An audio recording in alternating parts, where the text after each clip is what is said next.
Me and BF for the past 2 years, AITA for not engaging with BF parents. Hey, so I'm and my BF is and I am so awkward around his parents. We have been together for almost 2 years and don't talk to his parents. In my last 2 relationships I've had, I have been so awkward with the parents. Growing up I rarely ever talked to adults, even my teachers I can rarely relate with them or anything compared to other students. Not even my aunts and uncles, it was more short-length conversation and that's it. I'll be honest, I have more of a childlike mind and even the things I talk about. I only feel comfortable with anyone close in age to me or younger when it comes to relating. A lot of mature people I feel like I can't relate to them because I'm not mature in that sense myself. Every time I meet my BF family I greet them and then go straight to my BF room. His parents complain that I'm lazy, do nothing, and never talk to them. But it's like I just get scared of being judged because I suck at talking to adults. Even at get-togethers when I'm invited I'm more ignored, like no one tries to engage in conversation with me and I feel awkward with all these adults. I make a bad impression and don't try to form a relationship with my BF family. But it's like when I do talk I'm awkward. I guess my BF wants me to joke with his parents and such, but I'm not funny. Or the things I find funny they don't, cause they aren't childlike minded themselves.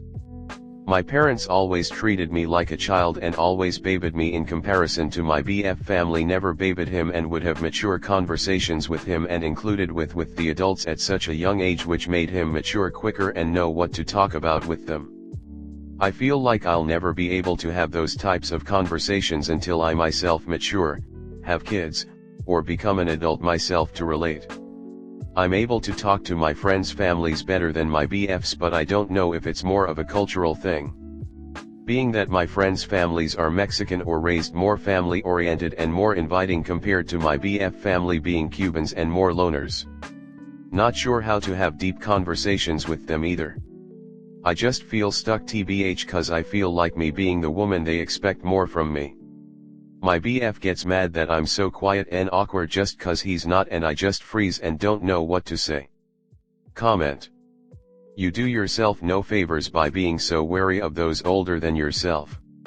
This guy's parents are one thing, but it's not like you can work and thrive and exist in the world never speaking to anyone over 22. You don't have to have deep conversations with his parents. You just have to be polite. So maybe work on rehearsing some basic niceties so these people don't think you're stuck up. If you ever want something serious with your boyfriend in the future, getting to know them and talking to his parents should be something you do occasionally. Don't have to get into deep conversations, but don't flat out ignore them. It would suck if my wife had absolutely zero relationship with my parents. I am closer to her parents, but when we go visit mine, my wife will always talk and listen to them. Next story 2.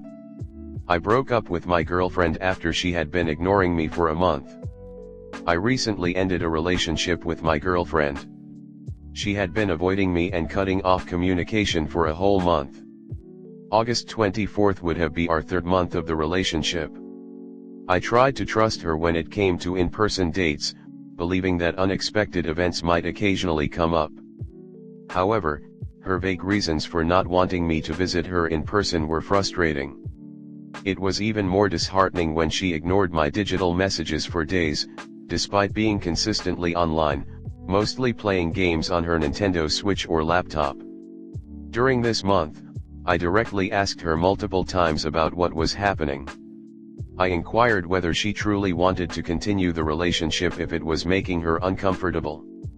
Unfortunately, her responses were consistently negative. She claimed everything was fine, but she needed some alone time. She also accused me of being clingy and dismissed my concerns. Throughout this time, she engaged in gaslighting, causing me to doubt the validity of my feelings. She was attempting to manipulate me into that she's fine and label my perception of the situation is the problem.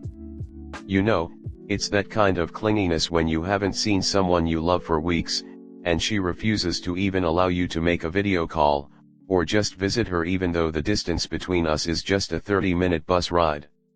Whenever I addressed her sudden distancing, She brushed it off and insisted she was content spending the majority of her time alone. She even attempted to twist the situation, implying that I was the one with issues for desiring closeness in a relationship.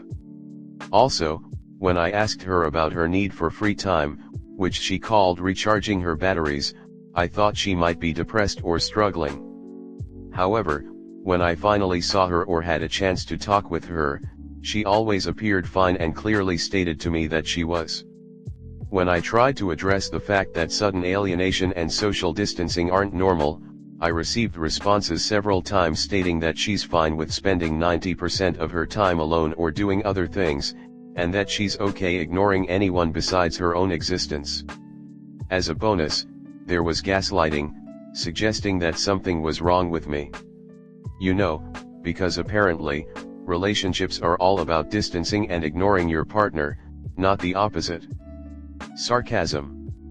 Finally, I grew tired of all this nonsense, and I broke up with her yesterday. And what did I get as a response from her?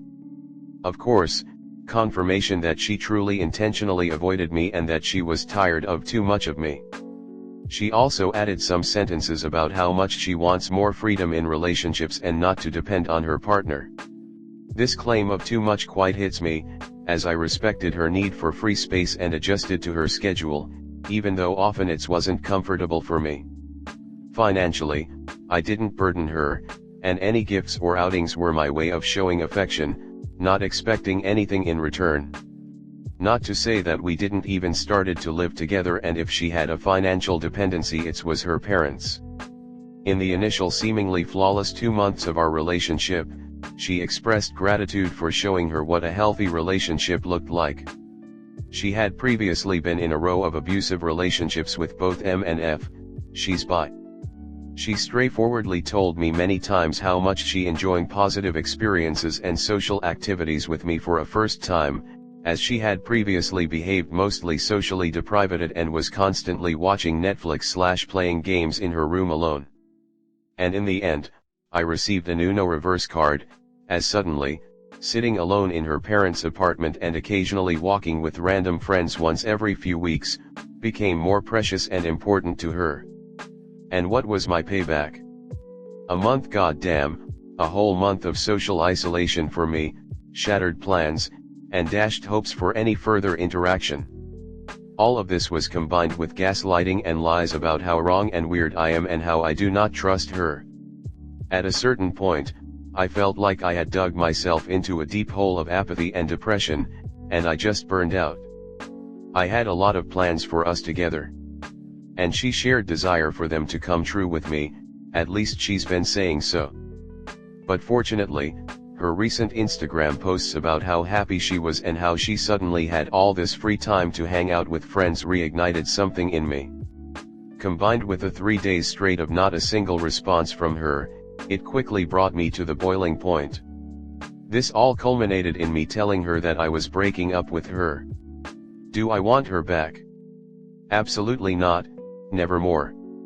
I'm relieved to be free from this mental turmoil. And I regret nothing besides not breaking up much earlier. I aimed for a healthy relationship from the start, not the mess it turned into. However, I still can't wrap my head around what happened. So here comes my questions and hypotheses. Was there cheating involved? I'm not sure, although physical intimacy didn't seem to be an issue in the past and we both felt great in the bed. Though she always claimed to have a lower libido than me and that sex wasn't a priority. Given the lies, excuses, and gaslighting I've uncovered, I can't trust these statements anymore. But still, aside from cheating, what could explain this sudden change in behavior and priorities? Another possibility is that she never truly desired a healthy relationship and was comfortable with abusive partners before. While I'm aware of the concept of mental sadomasochism, I didn't thought it applied to her until everything fell apart. How to avoid all this madness and agony in the future? Or there's just simply a chance of the crap like that happening and there's too much variables to predict. So the best way to deal with it is to quickly break up and move on? Comment. Didn't read all this, but if she ignored you for a month, I think you were already broken up with. She's just not as serious about the relationship as you are, and likely not at all. It doesn't matter why. I'd suggest not analyzing the hell out of it and just focus on other things: friends, work, hobbies, meeting other people. It can be that she is bored by your relationship. Not as insult at any of you, but it's more likely for a person who comes out of an abusive relationship to be so used to the tension going on, that the lack of tension seems boring or odd. Kinda like when you get so used to sweet stuff that finds it abnormal to drink less sweet stuff. So it doesn't really have to be cheating. Sadly, you can't always prevent that. It just happens sometimes. Just know it isn't your fault and that you aren't too much. You are never in the wrong to want to feel loved by your partner.